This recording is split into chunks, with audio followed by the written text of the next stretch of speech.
Hello and welcome back to the Make It Epic Wedding Podcast. You're with Tim and Matt. Mate, how are you? G'day, Tim. What is happening in the world of Tim this week? It's Tim. That was a very weird way I said Tim. Tom. Then. It's like my mum. My mum says Tim like Tom. Like Tom. I don't get Maybe I should just call you Mothy from now on because I like the second half of your name better than the first half of your name. Maybe. Please don't. me no appreciato, no.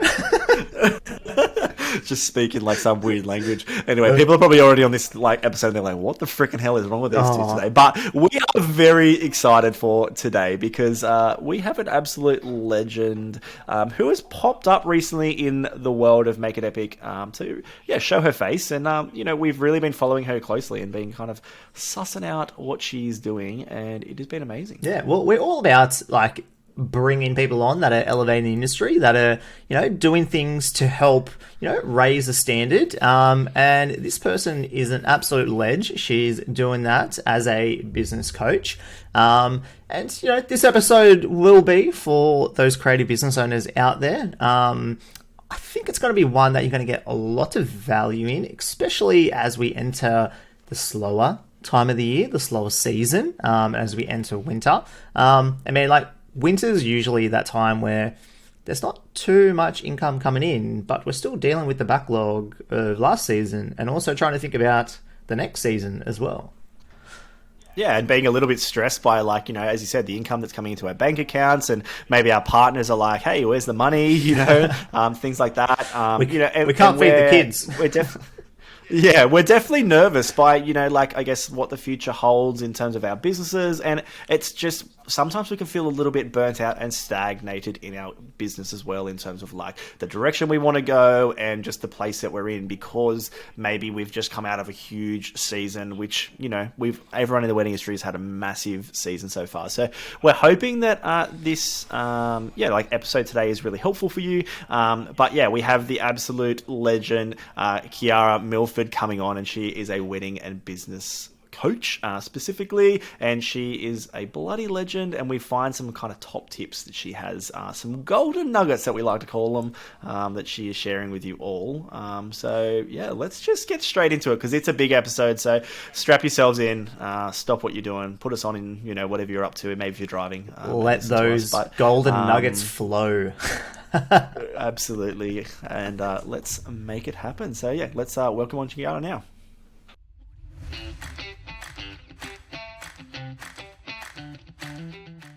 Hello and welcome to another episode of the Make It Epic Wedding Podcast. We have a special one today. Chiara, how are you?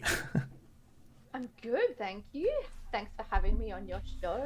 No, that's all right. It's going to be an amazing one. I am super excited. I know you kind of slid into the DMs and we're having a bit of a chat, and Matt was telling me, there's this business coach, wedding business coach, over in WA, an international overseas.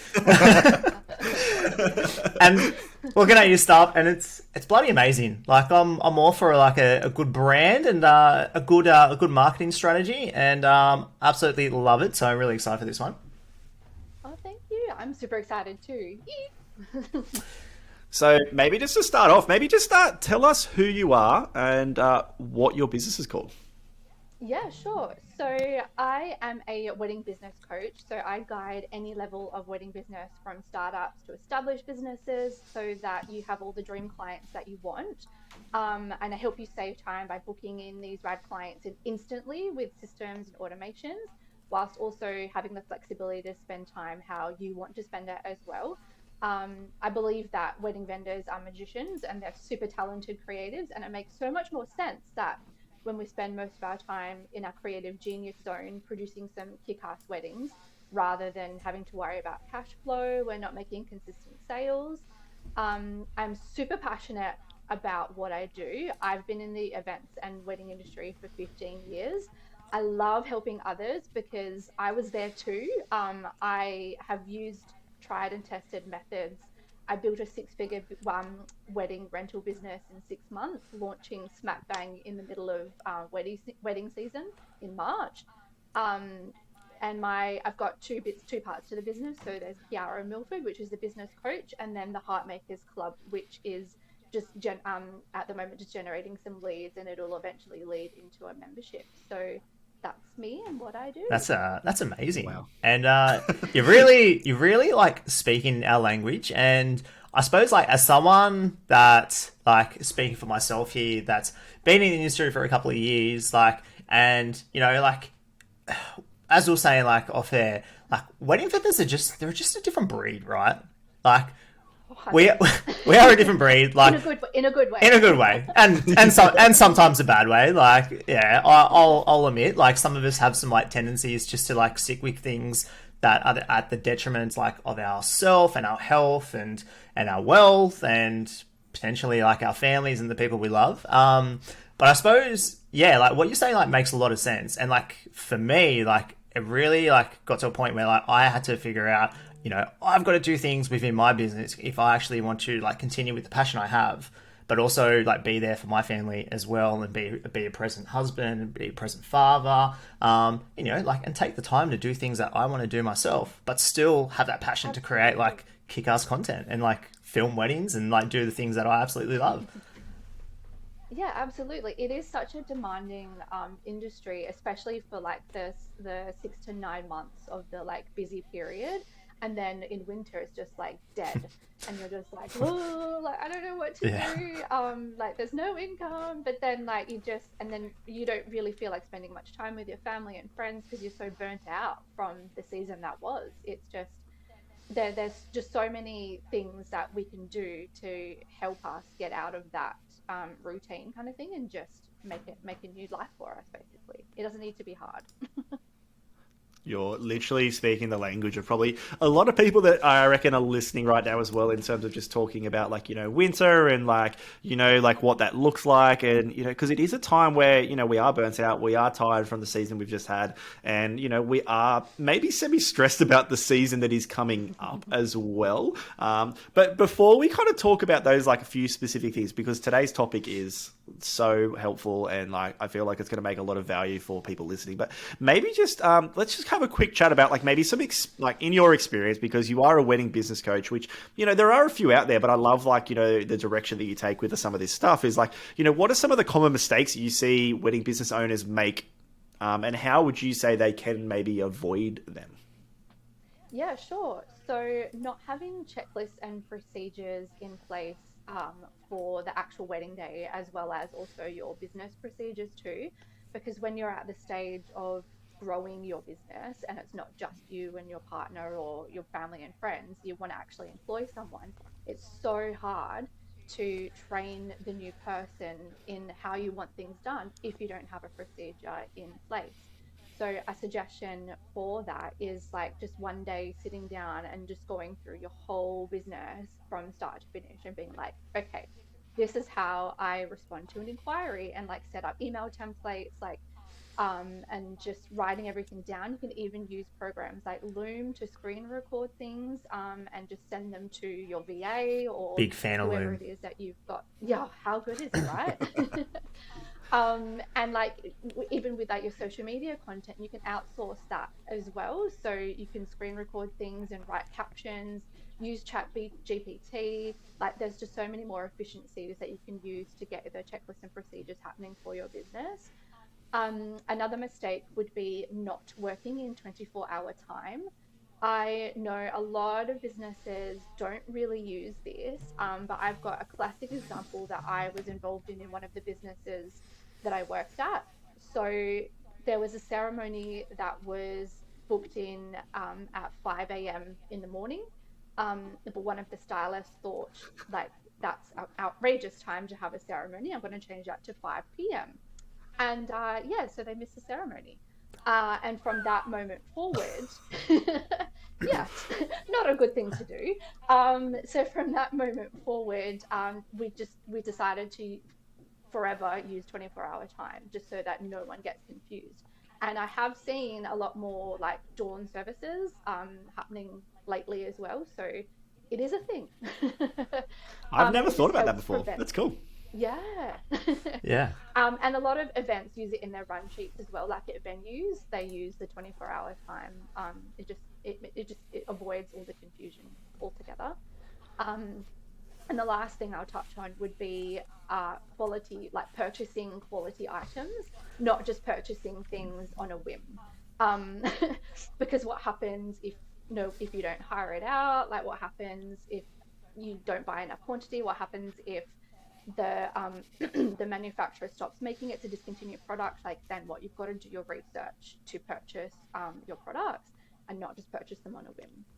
Yeah, for Yes, sure. I even saw a thing recently saying, a poor. The quote was like something like, "A poor man pays for things twice," even just in terms of like the 100%. quality kind of thing. Like, and it makes so much sense. Me and Tim have probably had a few of those moments. Even this morning we were talking about it. We were like, we have lights that we use at home that just kind of like make the podcast look a little bit more professional. And one of Tim's lights just like decided not to work properly. He's like, "Oh, I've got to buy something," but we literally bought the cheapest ones we probably could. So Yeah. it makes sense. We are the ultimate Look, like and bargain hunters, hey. Like even now we're looking at new mics, and we've been looking at new mics for 3 months because we can't find the right deal.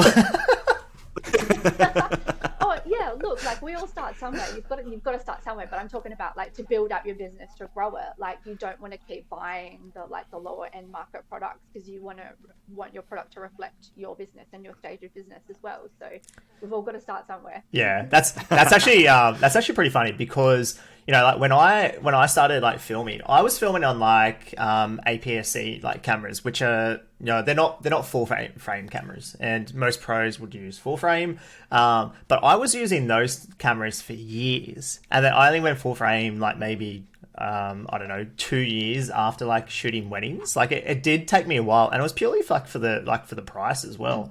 But yeah, obviously now I understand. Like, I have a certain like level to keep up, and the quality that I want to do, I want to produce like the best quality that I can. But it is a big one for new business owners for sure.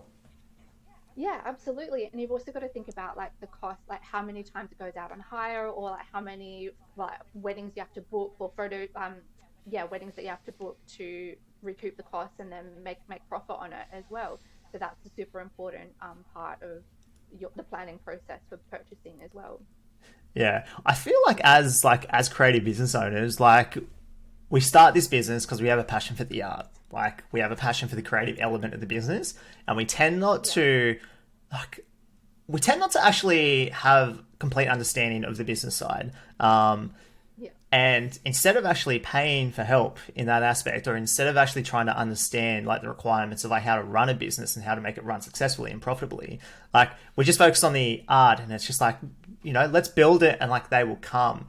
And it's where we see like most creative businesses fail. Like I can't even begin to tell you like, like within like the creative like business realm, like it's really only a certain like subset that are really like earning enough and have like the time, the structures, the procedures, like the automations in place to be able to run a business successfully and not be a prisoner to that business.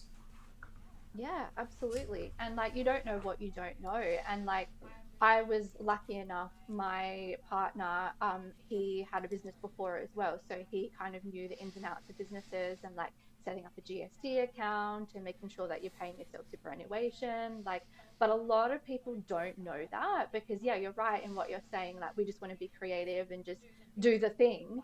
But there's all this other back end stuff that is so super important in order for your business to survive as well. And that's the part where I come in really, and help teach you guys all of that information. Yeah. 'Cause do you think it's a point where, like, I don't, like from my experience, like I had to reach a point of failure for me to actually shift my mindset and understand, like, okay, I can't continue like this. Like, Yeah, yeah, absolutely. I mean, like I also reached a point of failure as well. So the furniture hire rental business that I have had, it doesn't exist anymore, and that's because I was so massively burnt out, and the choice, like the business was leading me in a different direction. So I've been at the lowest of lows as well, and you don't go into business thinking that you're going to fail. So when it was time to let go, I think I probably held on too long. And I should have had an exit strategy in place beforehand when I first started the business as well. So yeah, it's hard. It's tricky because like yeah, you just want to be creative and you don't want to have to think about, oh my God, like am I going to have to pay myself superannuation? Like what happens at tax time? Like you don't want to have to think about all of that. And in winter as well, because it's such a seasonal job, like you don't want to have to stress.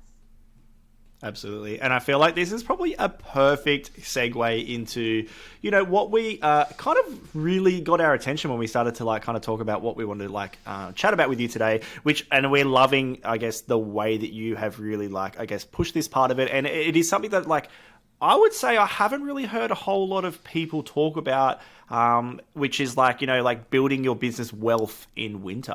And as a creative, as you've said, and as we've touched on a fair bit today, is like in winter, it is a little bit of a quiet time.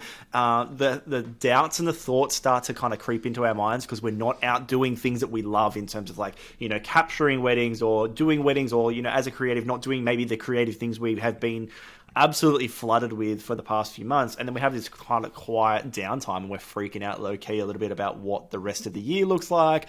And also just knowing that we might not have consistent income coming in for potentially like, 3 months. Like I spoke to a celebrant this week and he's like, oh, today's my last ceremony for 3 months. And that's a long time to not have income consistently coming in. So maybe just talk us through what, like obviously don't give us too many of the like, hot tips of what you're kind of like pushing towards the business wealth, but like yeah, how is it you came up with this and what is it about? Well, I came up with it because going through the business myself, especially furniture rentals, yeah, you do obviously not, you don't have as many weddings as you do in the summer months, and it is tricky to keep floating your business through winter. So I was like racking my brains, like how do I come up with other ways to generate more income during winter so that cash flow isn't an issue and it's consistent all year round. So I was looking at just thinking outside the box. So I was looking at our warehouse and looking at what items have just been sitting there all year, not making money, not moving. They're costing me money because they're taking up space in my warehouse. So I either was like, okay, well, can we sell these? Can we hire these? Or should I just move them on and get rid of them and discontinue that product? So I made the decision to discontinue most of those products because they were old stock. They'd been sitting there for a couple of years. And as we all know, wedding trends literally last 5 seconds. So it was more beneficial for me to sell those items, and therefore that would generate some income during the quieter months. I also went through my outstanding quotes.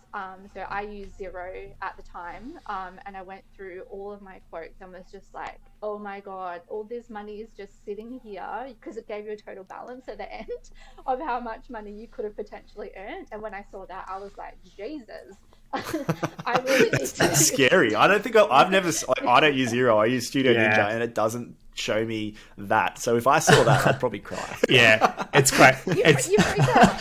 It's crazy because I'm a bit of an Excel kind of nerd. So like I actually like take everything out of Studio Ninja, put it in Excel, and I put obviously a lead value on every quote, and it's crazy. Like if you look at that price, you're like every lead that comes through is worth like X amount of dollars.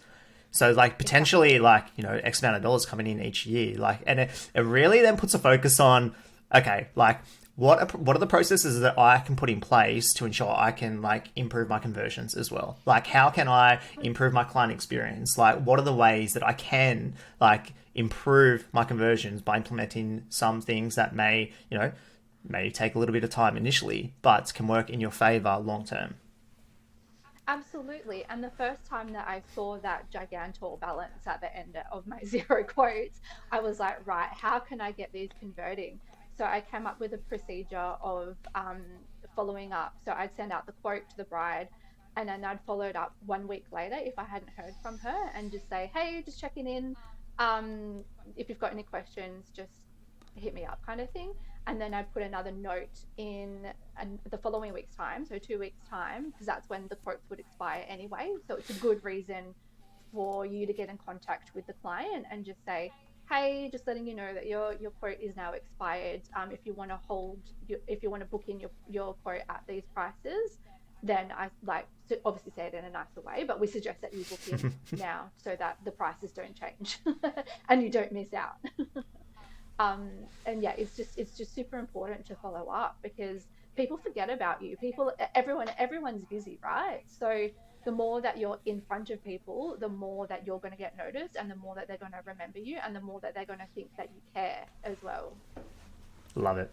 Amazing. And so maybe just like touching on that a little bit, like how, do you have any like hot tips for like, like I guess the people that are listening are everybody from like, photographers, videographers to celebrants to makeup artists, hairdressers. Like what have you got any hot tips for these people listening that are like, how do I show up more? Maybe they're not overly keen on being on socials all the time and things like that. Like, is there any hot tips you have? We don't necessarily need to be on socials as like per se. Like you can even like set up a mailing list. I know a lot of people don't really have mailing lists, but that is a high converting platform as well. And I've got results to prove that too. So you don't even have to show your face really either. And in Facebook groups is massive. So there, I don't know about in the East Coast, but here in Perth, there's like hundreds of Facebook groups relating to Perth, like asking for advice, like wedding chats. Like there's one called Everything Weddings Perth, I think, where it's just got so many couples just asking for advice, and that's huge. Because you need to build up the know, like, and trust factor as well, so that when it is time for people to book your services, then they know directly who to go to. Um, and it's interesting as well. You get to see who is putting themselves out there in terms of like commenting regularly and giving ideas regularly, because it's always the same people on each thread that are getting recommended as well. So, and that's massive. Word of mouth is huge. Funny you talk about that because me and Tim literally, I would say last night probably, we actually started a Make It Epic like Facebook group, yeah. which is going to be dedicated to like specifically. So we made two. So we've made one that's going to be dedicated to vendors, and so just for vendors to jump on there and maybe float ideas around. And then we've also made one that is going to be for couples, and it's kind of hopefully going to be able to like couples can ask questions and we can hopefully give our advice on how it is that they can make their wedding as epic as possible. So that's pretty cool that you've brought that one up because we didn't even tell you that. So anyway, if you're listening, watch this space. Hopefully you may see it, and if you haven't, reach out to us and we'll give you the link because we would love you to join. Yeah, 100%. It's a good way, I think. Like, and we were thinking like, okay, like, yes, we had the podcast. We talk a lot about like how to, like how can we elevate the wedding industry? How can we elevate the standards like for wedding vendors, but also create a better experience like for couples as well. And like Matt and I just, I don't know, like call this like the special breed of like wedding vendors, right? Like we just want to keep on sharing that message. And we're like, what's another way that we can do this? And it's like, Facebook groups for sure. But you also like touched on email marketing, and this is something that I've been playing around for the last like couple of months as well. But I suppose like I'd like to like make the point that as wedding vendors, we're the worst marketers. Like we really are. Like the power of email marketing is huge, but like it's not about selling. At all. Like I hate selling. Selling sucks. Everyone is so icky, right? Everyone hates selling. Like, and in my emails, like it's just like it's value. Like it's all about, I don't know. I suppose like I've taken a more of like a story like based approach, and like kind of talk about like the things that I'm doing like as a wedding videographer, like and a wedding vendor. I don't know. I don't really talk about the podcast. Maybe I should talk about that a little more, but. Absolutely should. But yeah, like it's not selling per se. Like it's not about selling your services. No, it's more about, with email marketing, it's more about taking your potential customers on a journey. So obviously the hook, I guess, to get them to sign up to your email list in the first place is to have like a really high value freebie to give away. So that could be something along the lines of like the top 10 poses that you need to do for your photos, or the top 10 things that you need to have on your checklist for your wedding day, that kind of thing, like something that's just super quick and easy to get out there. And also You can sell those on Etsy too. Like there's a massive market for them at the moment. So that's another good way to make money in winter. Segue. Hot But tips. going Golden nuggets, here they are, dropping hot. watch out. But yeah, going back to email marketing, yeah, you don't have to be selling. It's about more so building up the know, like, and trust factor. Um, Getting your clients on a journey, talking about how you got started, why you got started, and then you can talk about why they need to book you. But yeah, just high value content, giving tips and value all the time. Yeah, I absolutely love it. So I put a lot of like testimonials as well, like in there. Oh yeah, definitely. I've been trying to get like past clients to like do like a video like testimonial, which can be a little bit difficult. But the ones that do, I got these some of like probably about like a year and a half ago. But like they were absolute legends, and they're both like pastors at church. And they did this like professional like testimonial video like on stage with backlights. I'm like, oh my lord, like Wow. this is amazing. Yeah. I'm like, yep, that's in there for sure. I'm using this one. It's so good. Yeah, I'm having I'm having a little bit of a squiz as well, because talking about like, you know, like the email marketing and like some of the like the freebies and stuff that you do as well. And me and Tim actually went through your website yesterday, had a bit of a squiz, and we downloaded your wedding wealth checklist. And I'm having a bit of a look at that. You've got 20, I guess, is it points? Yeah, 20 points on there that, like, you know, things to think about in terms of the wedding and in the checklist. I'm really curious as to maybe one of them, and maybe you could just shed some light on it. So if you maybe you could just give us your thoughts on the review your booking process. So that's number 8 on your checklist. Maybe just like, you know, because I feel like that's something that is quite easy to do. And it's maybe something that would really give value to a lot of listeners at the moment, especially as we're talking about coming into winter and things like that. Maybe it's just, yeah, your thoughts on that. Yeah, absolutely. So reviewing your booking process, just ask yourself questions like, how easy is it for your couples to book you in?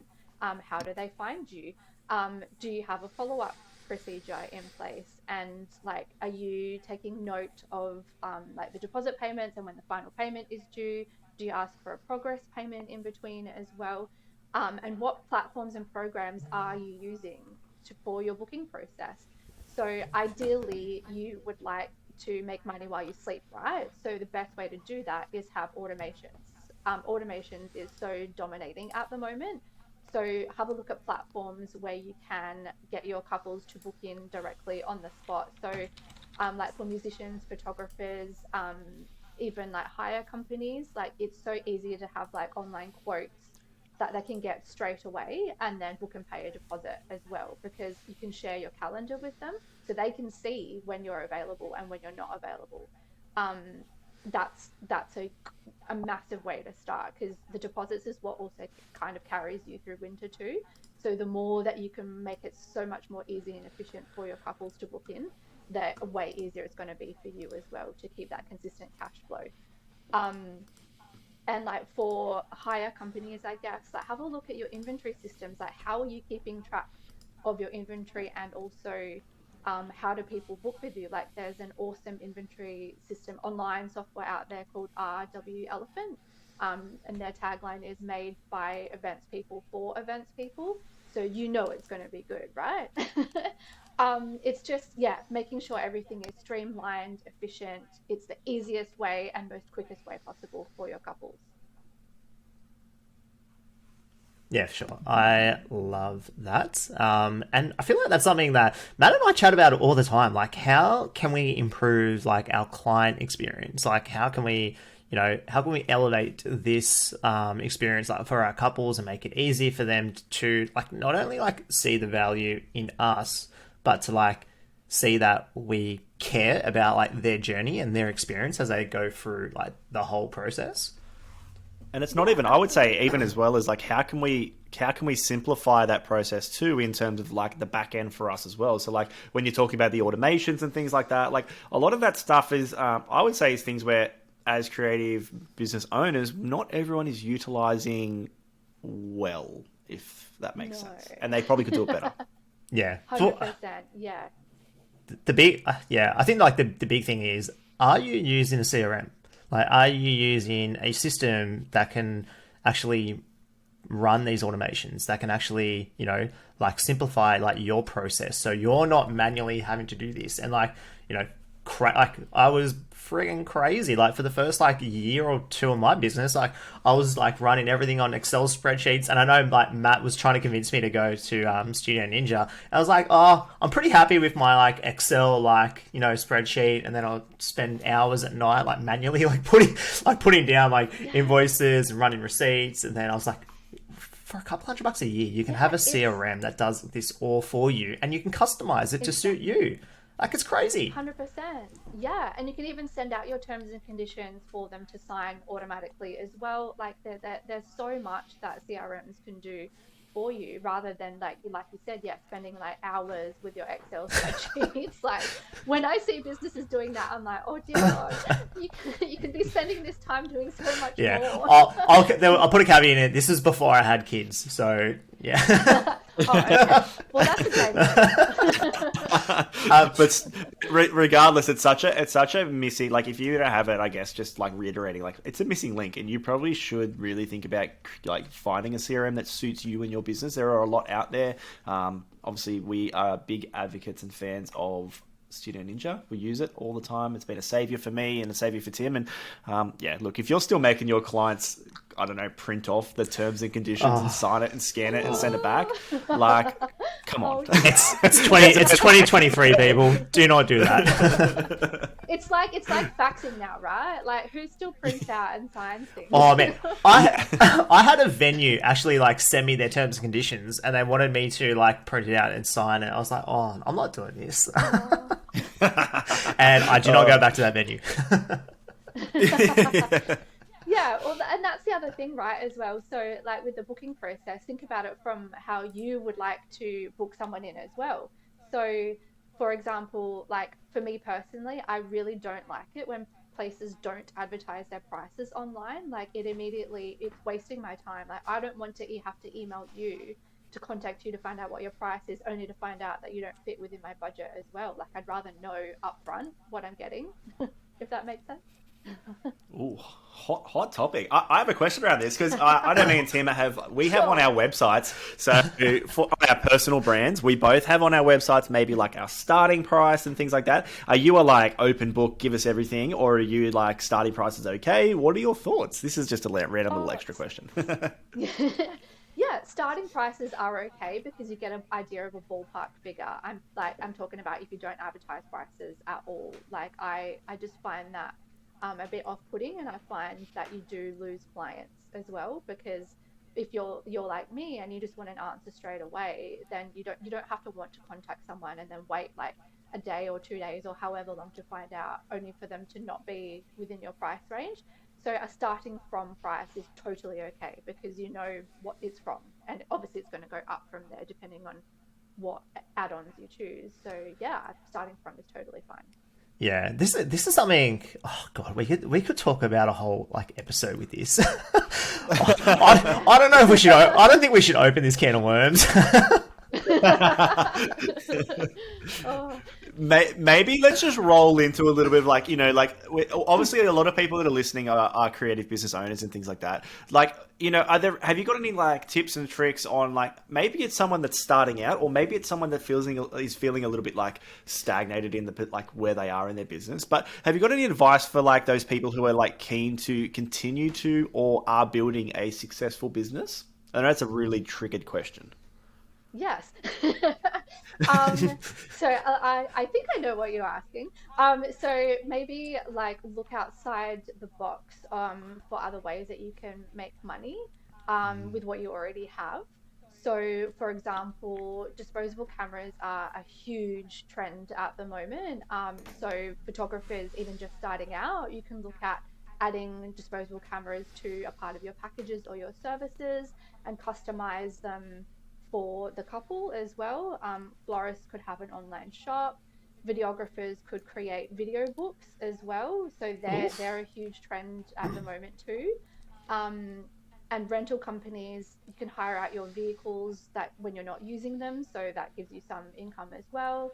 And like for musicians, I guess you could create some custom songs for the couples too, and then you can obviously can perform them on the day as well. And yeah, like we touched on with the email marketing, I guess, with like your freebies that you're giving out to your mailing list, you can also charge for them. You could beef them up a little bit if you wanted, but you can advertise them on an Etsy store, and make money from them that way. And that's a huge side hustle on its own. Like that's massive at the moment, especially in the US. I've done a bit of research on that, and that yeah, it's huge. So if you're just starting out, that would be a really, really good one to get your name out there as well. That passive income is like such a big Oh, such a big thing, right? Like especially, you yeah. know, like I feel like there are some like portions of the industry that could struggle or think they may struggle to be able to have a passive income. But really, when you're saying things about checklists and like, you know, like Etsy stores, like all of these things are quite achievable when you break it down for every single facet of, you know, the industry, really, no matter what you're doing, whether you're a, you know, a makeup artist or a hairdresser, or even maybe it's a dog chaperone. I don't really know, you know, like, or a pet chaperone. Like all of these things still have checklists that are involved, and there's still people out there willing to potentially build a business that's similar to that, right? Absolutely, absolutely. Like there's so many endless opportunities, and every niche in the wedding industry with the checklist can definitely create one that's 100% possible. I've done it for a number of vendors, so yeah. I know I get really excited when it comes to like some passive income stuff, like with my like obviously with my website, and obviously with the way that I send my photos back to my clients. So like they'll get like they're like, I use PicTime, and so they've got a gallery there, but it also is a bit of a shopping cart too, and so they can purchase prints and things like that. I love it when I wake up in the morning and someone's, you know, bought some prints that they're gonna like be able to hang up on their wall and things like that. Like those little things is like, I've, you know, yes, I've made a bit of money overnight, and yes, like it's super exciting that they're getting their photos off the computer and putting them into print. But it is such just a like a simple way to just, I guess, make a little bit of extra money. So maybe this is a bit of a hot tip out there if you're a photographer and you're thinking about, you know, running a sale. Maybe run a sale during winter, and that could maybe make a little bit of extra coin for you as well. Maybe I should do that. You photographers. I swear, like photographers have it so good. Look, I'll speak for the videographers in the room. And you know, like we don't have the same like luxury as photographers, you know, to like sell prints and so forth. But like maybe like what about, you know, providing more value, like even more value to the couples that you already have? Like perhaps a couple has purchased a highlight film, you know, like there's other films that you can provide value for. You've got all this footage. Like what about a ceremony or a speeches film? What about a documentary film? What about an Instagram edit? Like what about different films or moments of the day that you can provide value to your couple and sell in that way? And that's something that I like to do. And you know, I'll put in like add-ons a couple of weeks after the wedding. After that they've received like their film gallery, just as a way that can actually receive more of their footage, because you know, like you've taken all this footage, you don't want to just let it go to waste as well. Like there's a lot of like important moments that a couple, you know, like have a lot of like value on that. But they may not be aware that you offer that service. So little hot tip for the videographers in the room. Absolutely, and to go along to piggyback on that, you could also like on the wedding day and night have an add-on service of content creation. So I'm not sure if you guys have seen this massive blow up of wedding content creators at the moment. So basically, they put together reels, like follow the couple around all day and all night, and put together reels at the end of it, like trending reels, of like moments that videographers may have missed, or like a bit more intimate moments. So by adding on that extra value is huge as well for the night too. So that's again another extra way to make money. Yeah, that's amazing. How quickly did these guys pop up too, right? Like there's so many Oh my like couples God, like they just just out of nowhere. I felt like I like went to sleep one night, and the next morning I woke up and there's like 20 of them in like, you know, throughout New South Wales that I know of alone. Like obviously that's like spreading their wings obviously throughout the whole country now, which, you know, like I do see the benefit in it 100%. It is something very different.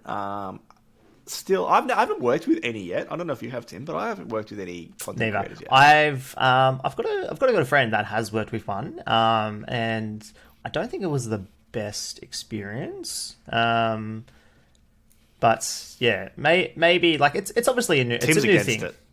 I wouldn't. No, I'm definitely not against it. I'm definitely not against it. I would say that the reason that this friend of mine had a poor experience is because like during portraits when they wanted like to build like an intimate like moment, the like content creator was like, "Yeah, baby, work it. Yeah, keep doing that. More kisses, more kisses."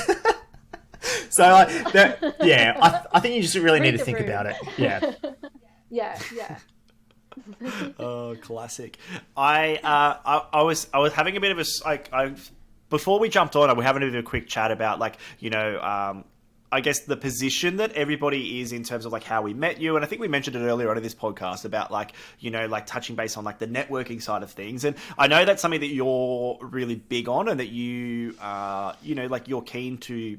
I guess like put out there for people to like that networking is a massive thing in the industry itself, and like what we do is a pretty lonely thing at times. And me and Tim originally started this podcast because we like to have a bit of an outlet, but have a bit of a chat, and it has created a lot of networking opportunities for us. And maybe you can just give us a couple of tips quickly while you're on here about like how to unlock that networking opportunity, because it is a bit of a scary thing. Absolutely. It's so scary. And being a creative, like running your own business as well, it is really lonely too. So you miss that human interaction. And I'm an introvert, so I don't really like going out and networking and being confronted with people and like seeing that awkward silence in moments where you're just like, oh, I don't know what to say next. So I find it so easy to hide behind your phone in these instances, and just slide into people's DMs and just start chatting that way.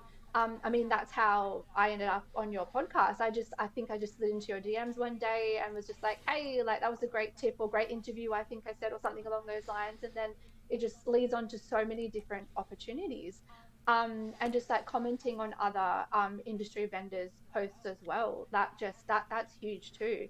And my all-time favorite is Facebook groups. Like you can't beat them. Just sharing your advice and building that trust with not only potential clients but also industry vendors as well. And there are like specific groups just related for industry vendors. And then like I think I'm not sure about the East Coast, but in Perth we have like a end of season like get together, like a massive big party where we all just come together and just have fun and talk about the epic season that was, and just let our hair down a little bit as well. So it's not necessarily a networking opportunity, but it's just good to catch up and just get out of the house kind of thing. And there are also other in real life events as well. So look out for social clubs and other industry related business events too.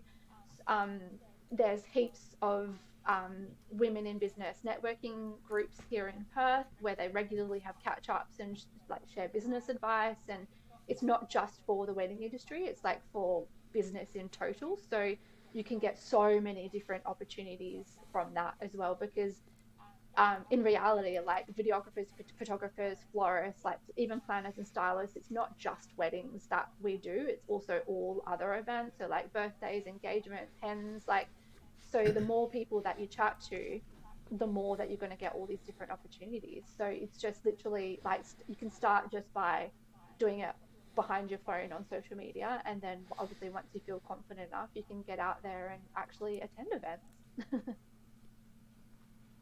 I love it. So good. And even you touching on like the group thing, like there are there's a couple of groups, or maybe one main group on the south coast of New South Wales that kind of gets together, I would say maybe 3 times a year, something like that, which is always a good time. Me and Tim love going to those events as well and just having a bit of a chat to everybody. And, it always is amazing. And me and Tim have literally spoken in the past. We're like, maybe we should do like a Make It Epic, like catch up kind of thing one night or something like that. So that's definitely something that we've thought about and it's been in the works for us as well. I feel like we're dropping hot tips left, right, and centre for our business at the moment, Tim. But anyway, yeah. So maybe put the call out if someone wants to come help us plan it. Yeah, because we got no time for that. Yeah, like, I don't know. It's definitely something that, we've definitely been working on, and we do think there's a lot of value in networking and having a friendship group, and, just like being able to bounce ideas off each other and talk about our experiences, not necessarily, it may be someone that is new, or it may be someone that's been in it for a long time, but just keen to hear something fresh and new. Yeah, like it is a lonely world. Absolutely. Yeah. Yeah, for sure. And a lot of our partners, I guess, as well, don't really understand the industry like other industry people do. So, like, you come home and, like, chat about the wedding that you went to, and, like, this person did that, and, like, this happened, and your partner's just like, yeah, whatever. Like, you don't get the reaction that you need or want or deserve as well. So, just having that opportunity to talk about those things that irk you in the industry, that's a great opportunity to do that as well. The old irking. I love it. It's funny you've actually mentioned that, because we actually have a segment, and it's what irks Matt this week. So Matt, the floor is yours, my friend. What irks you this week? I don't know what irks me this week. What irks me this week is when, if I've sent out a video, I don't do video, so if I sent you a video, please, that's probably a mistake. But if I've sent back a gallery to somebody and, like, I'm really excited by how good the gallery looks and all the photos look, and then I just get crickets and I don't hear back from you, that irks me. So I don't know. Maybe if you're a couple, you probably haven't listened to this potential episode because it's more aimed towards vendors. But anyway, it's probably a good time to drop this, just so that if you haven't actually replied to me, you won't get upset or feel bad. But that kind of irks me this week. I agree. Yeah. Ghosting is a massive irk, though. I just want a bit of feedback, just like tell me if you like it, because I'm really excited by how good it looks, and then I just hear nothing, and I'm like, oh, okay, maybe it wasn't as good as I thought. Maybe I'm not a good photographer. Yeah, I need a big head. Confidence is key. It's been amazing to just kind of like touch base with you today, and to like find out about like the things that you have been doing, and the way that you are shaking up the industry for business owners. Because as I said, there's not a lot of people out there at the moment that are like solely pushing it the way that you're pushing it as a wedding business coach, which I absolutely love. But before we finish off, we like to do these quick fire questions to our guests, just to kind of spice it up a little bit and find out what is kind of happening in your world. So to start off with, whatever comes to your mind first, what podcast are you listening to at the moment? At the moment, Denise Duffield Thomas. I love her podcast. It's all about money mindset, and just changing the way that you think about money. It's been a game changer for me, honestly. And cool. I reckon that everyone should be on board. Can you say that? Can you say that again? What is it? Denise Duffield Thomas. She's an Australian money mindset coach. Cool. I love that. Awesome. What book are you reading at the moment? I technically don't read books because I listen to them. So at the moment, oh gosh, I can't remember the name of it. How to create your cult business, I think, by Tim Duggan. Cool. We ask this question often, and people are like, this is embarrassing. I don't actually read. So maybe we should like audiobook / read. That's fine. Especially I'm the same, because as wedding vendors, like I love a good book, but I listen to my books on Audible because I just don't have the time to sit down. Yeah. Exactly. While I'm editing, I chuck them on. I feel so much more productive when I'm listening to audiobooks. Like I can go out for a walk, I can clean the house, I can do other things, and I just feel way more productive rather than sitting on my bed reading a book. Although when you do that sitting on the bed, but when you do it is nice to kind of just have that like zone out time, I feel like, as well, like because we're great at like keeping ourselves busy, and I feel like I always have a list of a bazillion things I could do, so it is kind of nice to just sit down and do nothing in that period. It's not often that I do that though. This is true. What series on Netflix or anything like Netflix are you watching at the moment? Oh, my husband and I just finished Jury Duty on Amazon, and it was so bloody good. It was so funny. Apparently that's hilarious. I haven't watched it yet, but apparently it's like real good. So I might have to add that to my list. It is really good. Yeah, it's about a trial in America, and everyone is an actor but one person. So they think it's a legit trial. I won't give away too many spoilers, but I highly recommend that you watch it. So good. I love it. That's awesome. And maybe tell us what is next in the business for you, because you have your fingers in a lot of different places that, it's amazing to see, I guess, the ideas that are coming up with you. And, you obviously touched earlier on that second business that you've started. But what's next? Yeah, so at the moment, I'm working mainly one-on-one with clients. So I want to take that one to many. So that's where the Heartmakers Club comes into it. So it'll be more of like a membership-based opportunity so that we can all get together and build up this amazing community of vendors that are just so supportive of each other and just help each other in their business journey. So watch out for that. How good does that sound? I feel like you need maybe send us some information. We're going to put it in the show notes. So like for everyone listening, we're gonna put all of Chiara's like details in the show notes so you can have a look, and maybe even a link to your landing page so we can get access to that that checklist that you have, because I think that will be such an amazing resource. But I have one last question for you, Chiara, and it's what are some like parting golden nuggets you can provide to the audience to really like start to like level up and think about, how to like not just take your business forward, but how to like do it in a productive way that you're growing like sustainably as well.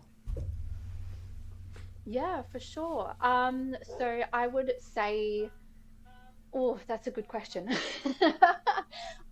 Just making sure that what you're doing for love as well, most importantly, and to focus on where you want your business to go to. So obviously we all start out small, and you want and need to grow your business, and you should also just grow with your business and go where it takes you. So for example, when I first started my hire business, it didn't start out as just a hire. I was a planner, stylist, and also hire. But then the market was just leading me down the path of focusing on one service only, and that was furniture hire. So I got rid of everything else, and just solely focused on that. And that's totally okay. If you try and stop that from happening, it could not work out in your favor for you. So just go with the flow, and always have an exit plan as well. Like a big lesson that I learned from running a few businesses now is to always have an exit plan and something to fall back on, and know when the right time is for you to move away from that business or move into something else. Yeah, love it. Absolutely love it. Wow. Huge. That's amazing. And I feel like not many people think about that exit plan either, which I really enjoy, because I've heard a few people recently talking about the old exit plan, and it's kind of something that I feel like's come up a lot more recently, which is exciting. And it's probably something that is necessary, because, even like I've said it before, like, I probably am not going to stay in the trend for ever in terms of shooting weddings and things like that, because I probably will get over it at some point. At the moment, I absolutely love it, and that's not on my radar. But I do know that, the older we get, it's not something that I probably can do for a bazillion years. That's for sure. Yeah. Absolutely. You don't want to be a 45-year-old photographer. But even that, I'm coming to party with your kids.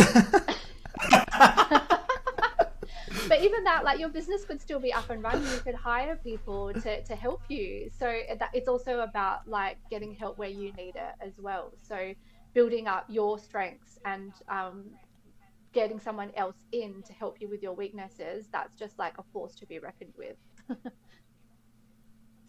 So good. I absolutely love it. And we really appreciate you taking the time to come and have a chat with us today. Maybe before we go, maybe just tell us where our listeners can find you. Absolutely. So I'm on the socials. So Instagram is my go-to. So my handle is Chiara Milford, and the spelling of that will be in the show notes. And also, if you're wanting to know more about the membership, it will be at the Heartmakers Club on Instagram. Amazing. So good. Make sure you go and follow her, check her out, because she's posting some golden nuggets on her socials daily. And me and Tim have really been enjoying having a bit of squiz at, just the content you've been putting out that is stuff that is like, I guess, usable and helpful for people to implement today into their creative business, specifically around the wedding world, but probably would work if you take it out of that wedding world context for anybody really listening. So it's been so good to chat to you, and we really appreciate you taking the time to talk to us today. No, thank you guys. It's been awesome. I've loved it. Pleasure. Amazing. We'll have to get you on Thanks again so because much. I think we can talk for 100%. hours. Yeah, Oh my we God, kind of just yes, like there's tippy-toe so much. across the end of it. Yeah, we'll deep dive. So let's keep in touch. Let's keep that network going. And if you have got something good out of today's episode, or you have a question for any of us that have been on today, make sure you reach out, because we'd love to hear from you guys. It's always interesting to get some feedback. But until next time and until next week, thanks so much for listening, and we'll speak to you on all the next one. then. Bye. Thank you.